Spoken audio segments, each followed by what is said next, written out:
Salawat, berzikir adalah bukti bahwa Allah ingin menjadikan kita makhluk hamba yang lebih baik. Allahumma insyaallah dengan hadirnya kita ke tempat ini karena Allah menggerakkan hati kita dan menggerakkan badan kita ke tempat ini karena Allah meridhai kita, karena Rasulullah meridhai kita, karena Rasulullah mencintai kita, dan insyaallah buahnya kita hadir ke majlis ini, insyaallah iman kita semakin baik kepada Allah, mahabbah kita semakin bertambah pada Rasulullah.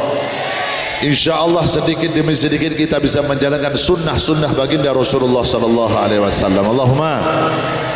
Pulau titip, saya titip kepada semua yang biasa hadir di majlis solawat. Saya titip pesan ini sangat penting walaupun sederhana tapi sangat penting. Apa pesan saya? Begini, jenengan setiap hadir di majlis solawat, baik secara langsung ataupun secara live streaming via YouTube dan lain-lain, usahakan setiap selesai menghadiri majlis solawat punya agenda di rumahnya masing-masing.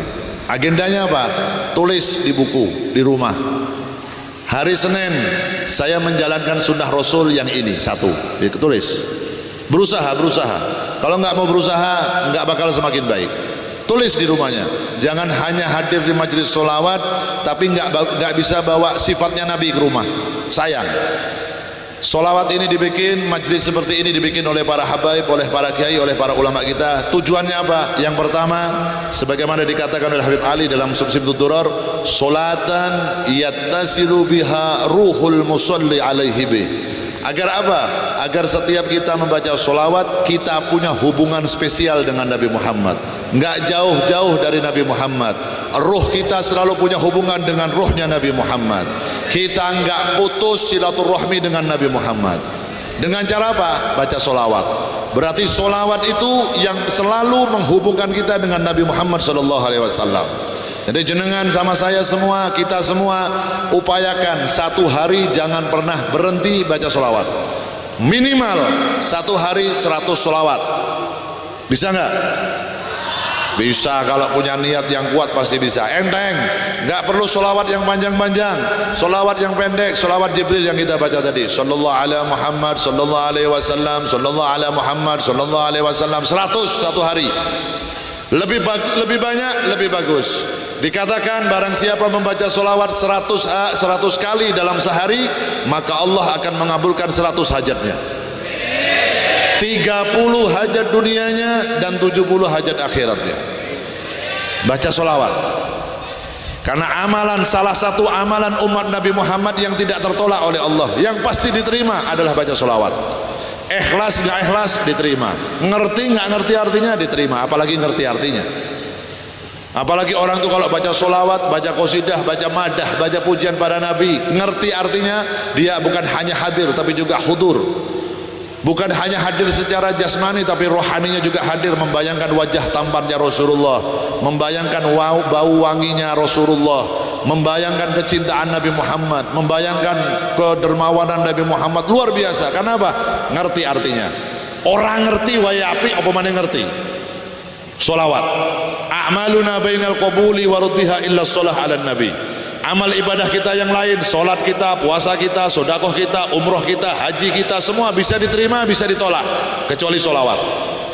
Ikhlas gak ikhlas keterima solawat. Apa mana ikhlas? Terus ngerti ngono ya lebih baik ikhlas dengan rasa cinta. Yang pertama apa? Hadir di majlis solawat, solatan yattasilu biha ruhul musalli alaihi bih. Agar apa? Agar kita punya koneksi langsung dengan Nabi Muhammad. Sinyal kita 5G.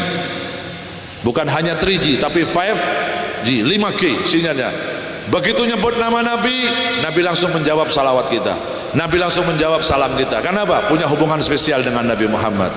Dan orang punya hubungan spesial dengan Nabi, kalau doa kepada Allah, mohon apapun kepada Allah, dengan dibacakan solawat langsung diijabah oleh Allah. Berkat apa? Berkat Nabi Muhammad SAW. Itu orang baca solawat. Nomor 2, kita diadakan majlis solawat seperti ini oleh ulama kita, oleh guru-guru kita. Tujuannya apa?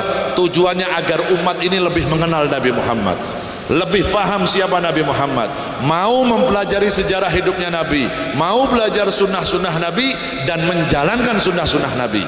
Oleh karenanya Zahir Mania dimanapun saya selalu ngajak, ayo biasakan bikin agenda di rumahnya, bikin tulisan. Hari Senin saya akan menjalankan sunnah Nabi yang ini, apa? Makan dengan duduk tangan kanan, sunnahnya Nabi. Bismillah, saya makan hari ini mengikuti sunnahnya Nabi Muhammad SAW. Makan, dapat pahala, dapat sehat, nikmat. Hari Selasa saya menjalankan sunnah Nabi, masuk kamar mandi kaki kiri, keluar kaki kanan. Hari Rebo saya menjalankan sunnah Nabi, apa? Minum dalam keadaan duduk, Nabi nggak minum dalam keadaan berdiri, tangan kanan, sunnahnya Nabi. Hari Kamis saya jalankan sunnah Nabi, apa? Kalau Rasulullah keluar dari rumah bacaannya ini, masuk ke rumah bacaannya ini. Hari Jumat sunnah Nabi yang ini saya jalankan. Hari Sabtu sunnah ini saya jalankan. Jadi dalam satu minggu full hidup kita selalu mengikuti caranya Nabi Muhammad SAW. Uripe berkah, uripe nikmat, penuh pahala, penuh rahmat, penuh manfaat, dilindungi oleh Allah Subhanahu wa taala. Enak enggak enak? Enak ngikuti caranya Nabi. Cuman kita ini lalai, kita ini kadang acuh, kadang kita enggak mau belajar sejarahnya Nabi. Kita lebih yakin kepada media sosial. Kita lebih sering nonton YouTube. Kita lebih sering nonton al-TikTok. Nek bahasa Arab TikTok itu apa? Gue kol-kolah al-TikTok. Nonton TikTok tiap hari. Kita kadang-kadang buang waktu scroll. Belum lagi semes tua-tua main slot bentino. Ono wong kene. Umure wis 50, umure wis swidak tasik slot bentino. Slot cari menang iki apa model apa iki? Umat Nabi kok main slot. Umatnya Rasulullah kok buang-buang waktu. Umat Nabi Muhammad yang terbaik itu tidak melewatkan satu hari kecuali menjalankan sunnahnya Nabi. Itu umatnya Nabi. Jalankan sunnah Nabi. Nabi Muhammad masuk kamar mandi kaki kiri, kita ikut caranya Nabi. Nabi Muhammad keluar kaki kanan, kita kaki kanan, ikut caranya Nabi. Kenapa? Karena kita umatnya Nabi yang nanti insya Allah akan dibanggakan oleh Rasulullah di akhirat di depan umat Nabi-Nabi yang lain. Ini wong oku dan lain-lain malam hari ini yang datang. Ini jenengan calon-calon orang, calon-calon umat yang nanti ketika berada di barisannya Nabi di mahsyar, Rasulullah akan membanggakan kita di depan umat Nabi-Nabi yang lain. Allahumma. Tapi jaga kualitasnya, jaga kualitas sebagai umat Nabi Muhammad.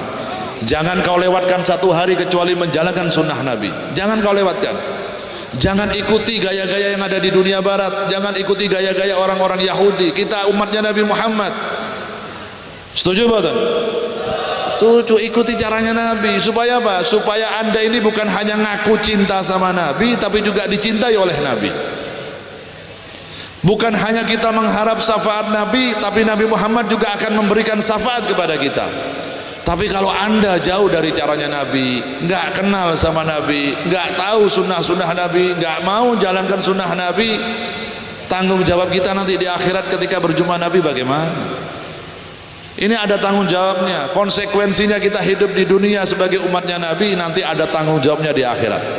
Lah malam hari ini alhamdulillah saudara kita yang menikah malam hari ini derek sunnahnya Rasulullah, ikut mengikuti caranya Nabi-Nabi, ikut caranya Nabi Adam, ikut caranya Nabi-Nabi terdahulu. Kenapa ikut caranya Nabi Adam? Karena mas kawinnya Nabi Adam ketika menikah dengan ibunda Hawa adalah membaca solawat pada Nabi Muhammad SAW. Nabi Adam ketika menikah dengan ibunda Hawa, mas kawinnya adalah dalam satu riwayat dikatakan solawat kepada Nabi Muhammad 7 kali, di dalam riwayat yang lain dikatakan solawat kepada Nabi Muhammad 40 kali solawat kepada Rasulullah. Mas kawinnya Nabi Adam. Jadi kalau malam hari ini umatnya Nabi Muhammad menikah dan dibacakan solawat, dibaca riwayatnya Nabi Muhammad, ya sudah sangat tepat, sangat betul, sangat bagus. Kenapa? Nderek mengikuti caranya nabi-nabi yang telah diutus oleh Allah Subhanahu wa taala.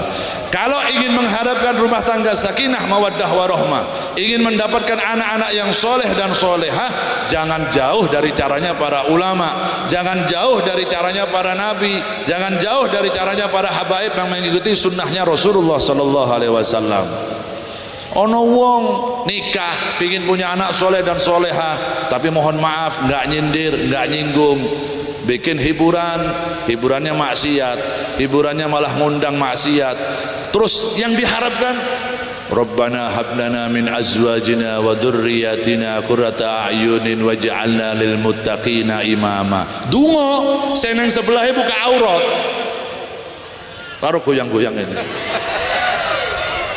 Ono sing koyo ngono, ono. Wonge teko. Enteko kabeh ngono. Ora ono sing miring-miring ngene. Rumah gua di mana nih? Sing diharap Rabbana hab lana, ngimpi kowe. Ketahuilah sesuatu yang Anda harapkan baik hasilnya harus dilakukan dengan cara yang baik. Kalau Anda melakukan sesuatu dengan cara tidak baik, jangan Anda pernah berharap hasilnya baik, nggak mungkin. Caranya baik, hasilnya baik. Caranya nggak baik, hasilnya nggak akan baik. Itu konsekuensinya hidup di dunia. Jadi ada sebab, ada akibat di dunia itu. Nggak bisa. Nek jenengan cuma Arab-Arab, ya Allah, kula pengen sugih. Sing lanang sing jomblo-jomblo, sumini ya Allah, sumini. Patak lamar nek Pak Lurah kok ora gelem-gelem pripun ya Allah. Tapi sampean ora tau salat, ora tau selawat, ora tau teko majelis taklim, ya tekan kiamat ora bakal gelem sumini kalau sampean. Tapi kalau Anda datang di majelis solawat, Anda sholat, Anda puasa, Anda zakat, Anda menghindari maksiat, Anda nggak durhaka kepada orang tua, bangun tidur yang masih sekolah, berangkat sekolah, cium tangan ibunya, cium tangan bapaknya, minta ridho kedua orang tua, Allah ridho. Lawang saiki arep mangkat sekolah, bocah-bocah iki, Bu mangkat sih ya. Ngundang bapake, Bro, mangkat sih Bro. Nah, ngono. Lah mana ilmunya barokah. Anda itu kalau ada kiai cium tangan bagus, ada ulama cium tangan bagus, ada habib cium tangan bagus, tapi juga yang ada yang lebih bagus, cium tangan ibumu, cium tangan bapakmu. Ojo terus nih ono kiai, ono habib, ono kus rebutan cium tangan, bapaknya ibunya nggak pernah dicium tangannya. Ini aneh. Ridho Allah fi ridhol walidain. Ridhonya Allah nunggu ridhonya orang tuamu. Kakek saya Habib Abu Bakar Gresik pernah mengatakan, dulu ada orang pernah datang kepada beliau, Habib saya minta doa supaya saya selamat dunia akhirat. Habib Bakar Gresik iki rajane wali ning zamane, wali kutub di zamannya. Beliau tanya, ibumu si urip ora?